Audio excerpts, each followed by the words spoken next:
are you doing? I'm doing all right. I'm doing all right. Yeah. So to start, we before we started recording, we talked briefly about South by, and I wanted to ask you, how was it getting to experience an audience, especially when at South by, getting to see Odessa for the first time? It was very exciting. It was nerve-wracking, but satisfying. It was good. It was the right place in the world to show the film, I think. So it was the right people to see it. Yeah. What I wanted to ask you, because I'm a musical theater person, and so I love musical movies, especially because I think there's a unique way that we tell a story Yeah. through song that often gets lost. And I think Odessa does it really well. What was for you the biggest challenge of something like this and making sure that you not only honored musical movies and like the way they are structured, but also made it an original story with music for yourself? Yeah, I was always attracted to, I think because I'm a songwriter first, I always wanted to use songs to tell a big epic story. That's been a dream of mine for a couple decades now. And so I just blindly went into it, just being like, this is how we're going to tell a story. It's going to be an opera. We're gonna make some sort of psychedelic sci-fi opera, which seemed to make sense to me, but took a while to get everybody on board. But it was challenging because you have to do a lot of storytelling through the songwriting. You're trying to relay information to an audience. You're trying to kind of dig in emotionally, and you're trying to reflect something that's going on with the characters. And so sometimes I realize, oh, the the audience is understanding something just without listening to the lyrics. And then other times it's like, oh, I really need to emphasize something. So I found it was a tricky kind of hall of mirrors to be lost in, and so it can become very confusing on what to focus on. Do you focus on the lyrics and how those are cutting through? Do you emphasize the emotion, or do you emphasize the power of just song in its most abstract form? So yeah. Yeah, one do because whenever I write creatively, I kind Yeah. of make like each scene I write in something has a theme song because I Yeah. listen to music and it inspires me. Like, I'm gonna write it based on this song because that's what I'm thinking of. When you have something like a musical movie or a movie with music, do you look at it as a breakdown of song by song, or do you look Absolutely. at the grander picture? It's got to all fit under the same circus tent. It's all got to be somehow related, kind of like as you would an album. I love the Beatles' White Album, and that feels like a band doing it, but it's all different genres and styles, and but they all fit together. And so I was looking for something like that where it could feel cohesive but still be very diverse. Um, and jumping off, even before I started writing the script or writing the songs, I would put together these very elaborate kind of mixtapes. And I would break down each character, and I would put songs of what songs and what sounds reminded me of their world, their personality, their persona, their tastes. And then even before we really started writing the songs for the film and even started writing, I created an hour 15-minute long kind of mix playlist that you could like sit and listen to songs that already existed. And it was kind of the film. It had sound effects, it had like little snippets of dialogue from things.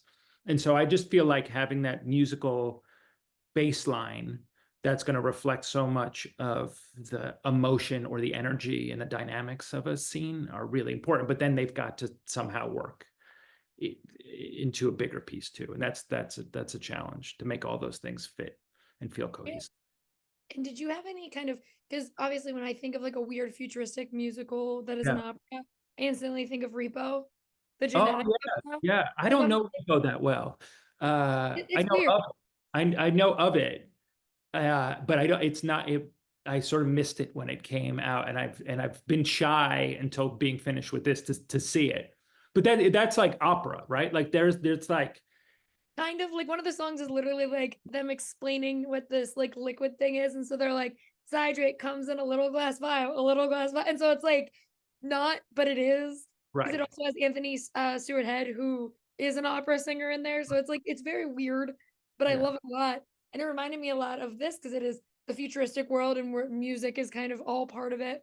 right. And so did you look at any, musical movies or operas that maybe aren't even movies to get the feel of this, or did you try and make it completely new and separate from those? Um, Yeah, I looked at, well, more the album and less the film, but Jesus Christ Superstar I like a lot. That was like in my parents' record collection. I found that as a teenager, and I was always really fascinated by it, and fascinated by the fact that they made that record first and then made a stage play and then made the movie. Like it wasn't made for the stage at first. It was just made for an album.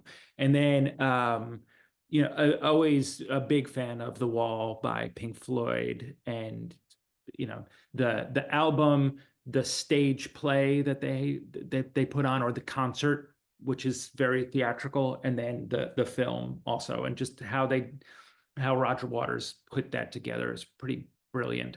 Um, and there's an album by David Bowie called Diamond Dogs, which is a futuristic musical. He wanted to make it for the stage, but he could. He first wanted it to be a musical, stage musical of 1984. Um, and then Orwell's widow would not give him the rights. So then he brought it and made it his own thing and kind of mixed it with The Wild Boys by William Burroughs, which is a book I really love too. And it became this kind of perverted, glammy, dystopian, I don't know, wonderland. And I love that album. I love the stories behind that album. I find it really fascinating. So I studied that. And then there's an album by Tom Waits called The Black Rider, which he did with William Burroughs also in Germany um, with Robert Wilson, who's like an avant-garde theater director. And so like those I studied those things, but I knew those things like backwards and forwards because those are like the albums that I've listened to for 20 years. But yeah, how they use sounds, how they use lyrics, yeah, I've been a student of those works almost more than cinema. Those kinds of storytelling song cycles really fascinate me. Yeah. Well, I love that because I don't know if you remember, but I have a bunch of tattoos and a lot of them are from musicians that I love. It's like nerdy stuff, and then my favorite musicians are a lot of them. So it's like I have Bowie, I have Dylan and Springsteen and all of those. But I do Amazing. think like what I loved about David Bowie was he made Lazarus and then was like, no, I want to turn this into a play or a music. Yep. And that was like the last thing he did. But Yep. so is that was that your strategy with this? Like, did you think like they did and come up with the music and was like, okay, I can build something around this? Or did you find the story and then work backwards? It was a little bit of both. I mean, I had some of these songs have been laying around for 15 years and just needing a place to go.